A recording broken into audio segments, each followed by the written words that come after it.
warahmatullahi wabarakatuh. Saya atas nama Alung Ramadan Nugroho akan mempersembahkan materi mengenai ejaan dan tanda baca bahasa Indonesia. Untuk videonya sebagai berikut. Poin definisi ejaan bahasa Indonesia. Ejaan adalah penggambaran bunyi bahasa dengan kaidah tulis-menulis yang distandarisasikan. Lazimnya ejaan mempunyai 3 aspek, yaitu aspek fonologis dan penyusunan huruf dan abjad. Jadi fungsi ejaan bahasa Indonesia ada 3. Yang pertama, sebagai landasan pembakuan kata. Dan yang kedua, sebagai landasan pembakuan kosakata dan peristilahan. Dan yang terakhir, alat penyaring masuknya unsur-unsur bahasa lain ke dalam bahasa Indonesia. Ejaan Van Opsien dari 1901 sampai 1947. Pengembangan bahasa Melayu dengan menggunakan huruf Latin yang dilakukan Profesor Charles van Ophuijsen dan kawan-kawan ahli bahasa berkebangsaan Belanda. Ejaan ini menjadi panduan bahasa Melayu pada saat itu.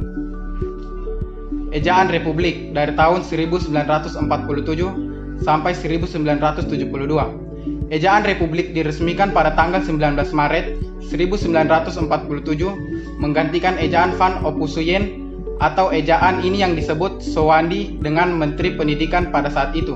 Ciri-cirinya, OE diganti dengan huruf U, Ta diganti dengan Tak, Pa diganti dengan Tak, kata ulang bahasa dirangkai, angka 2 seperti jalan-jalan, awalan di, dan kata depan ditulis serangkai dengan kata yang mendampinginya. Ejaan Melayu Indonesia atau Melindo dari tahun 1959.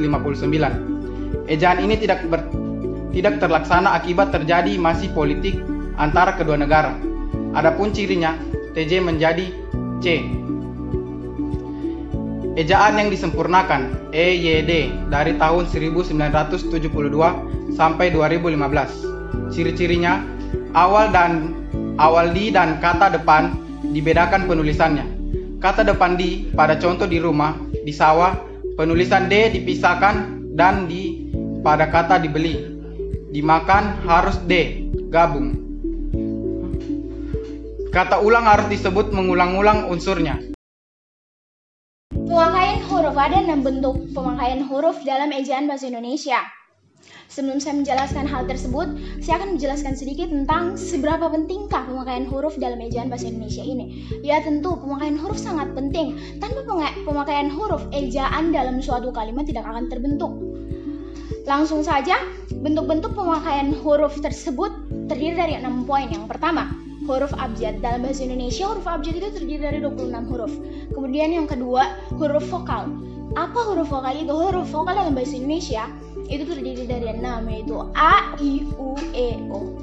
Kemudian huruf konsonan yang berjumlah 21. Selain huruf vokal, lalu huruf diftong. Ya, apa sih huruf diftong itu? Huruf diftong itu adalah huruf penggabungan huruf konsonan dan vokal, di mana dia bisa ditempatkan di awal, tengah, bahkan akhir. Lalu gabungan huruf konsonan dan yang terakhir pembegalan kata. Penulisan huruf, salah satu kaidah dalam penulisan yang sudah tergantung dalam ejaan yang disempurnakan yang disingkat dengan EYD adalah tata cara penulisan huruf. Tata cara penulisan huruf adalah suatu kaidah yang paling dasar dalam EYD.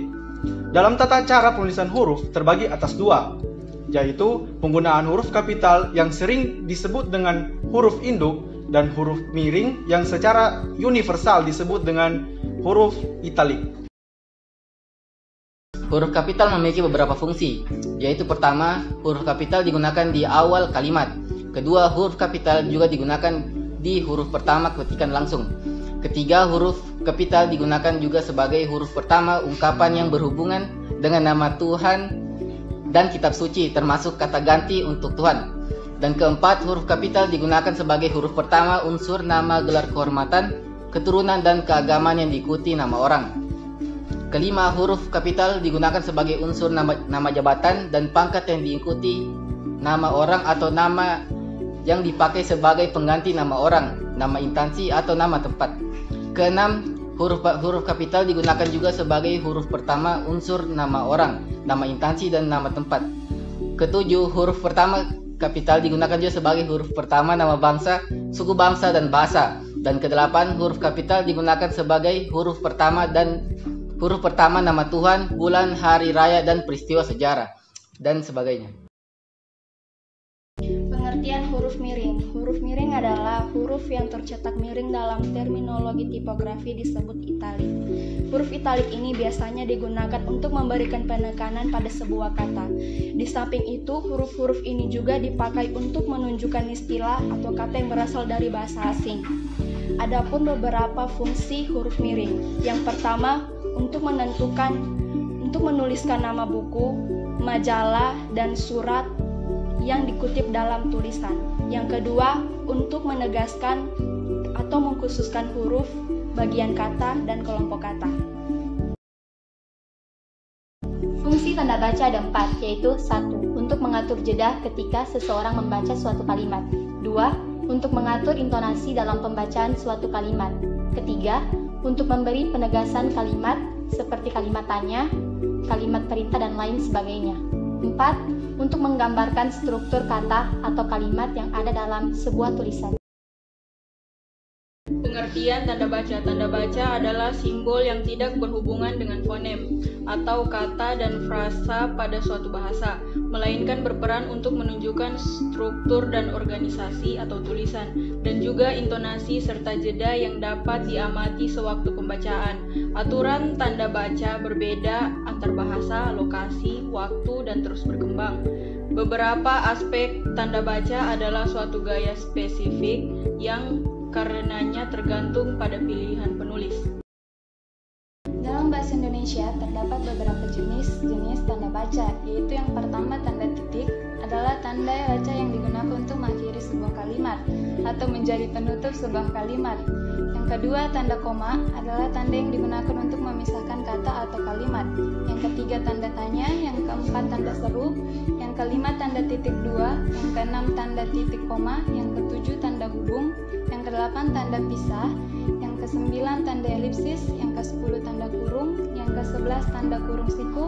Yang kedua-belas, tanda petik. Yang ke-13, tanda petik tunggal.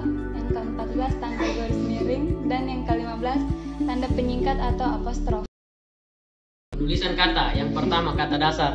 Kata yang berupa kata dasar ditulis sebagai satu kesatuan. Contohnya, buku itu sangat tebal.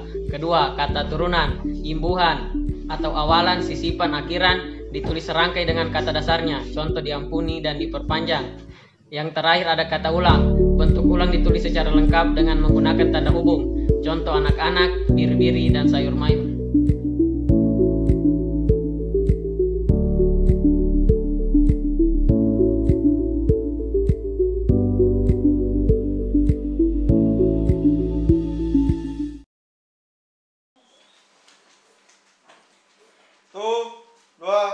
Action.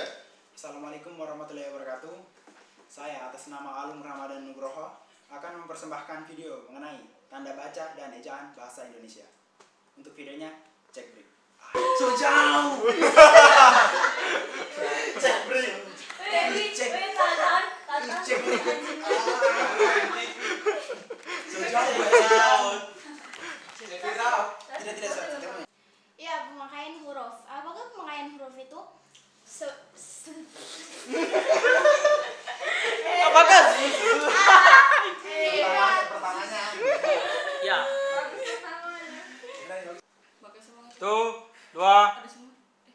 Tuh, dua, action. Oh,